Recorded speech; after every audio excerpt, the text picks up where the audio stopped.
for women, we need to overcome society's stereotypes even now. I think that they're still out there. The other thing that we do have some challenges, we're still behind in terms of wage equality, superannuation. There's a whole bunch of, the fastest growing cohort of homelessness in this country is actually women over 50 right now.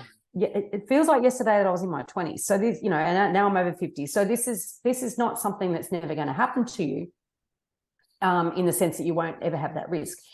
One of the reasons for that is that, when people get married in a hetero sense, or even for a gay couple, where one might be the child bearer and the other one is the income provider or the earner for a period of time, there are massive disadvantages for the person that actually has to bear the children and potentially look after those children at home as well.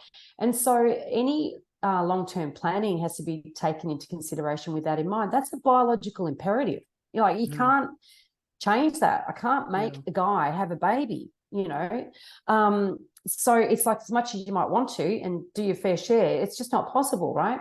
So therefore, that there's a biological reality that women have to deal with, that there could be periods of time when you're out of the workforce, not so much because you want to take time off or even really want to care for kids. It's just that, physically you're going to have to take a bit of time out. And also, you might choose to. It's like this choice as well, right? So I think bearing that in mind, and certainly entering into any relationships where you might be the one taking that backward step and really finding a way to have conversations to say, well, I don't want to be disadvantaged by that.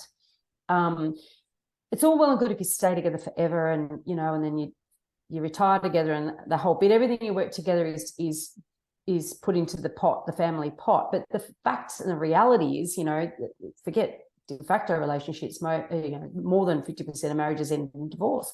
So therefore, it's going to be highly likely at some point you're going to do an asset split.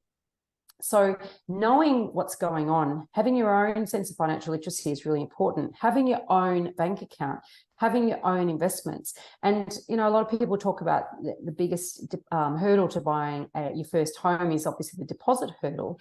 But learning whilst you're saving for your deposit, getting into good budgeting and investment habits, regular investing, not spending all of your income. If you get a pay rise, not getting used to the extra money. There's a lot of really simple practices that are just a good financial health, that women have to think about and focus on learning as well as men. A man is not a financial planner. I'm actually horrified sometimes when I do come across young people that actually still think that. And I'm like, no, what have you been fought for if you're still thinking that? So I think you've got to understand the realities are that there's this expectation still, I think, that women don't have to worry about it as much as men. So get over that. It's your responsibility. It's your future as well. You don't want to end up with one of those people in their 50s who are faced with homelessness. Some of them have had jobs their whole life. Some of them even own houses at different periods. This is not people that have fooled around and messed around. This is a vulnerable cohort as a consequence of not taking responsibility for their own financial future at a younger age.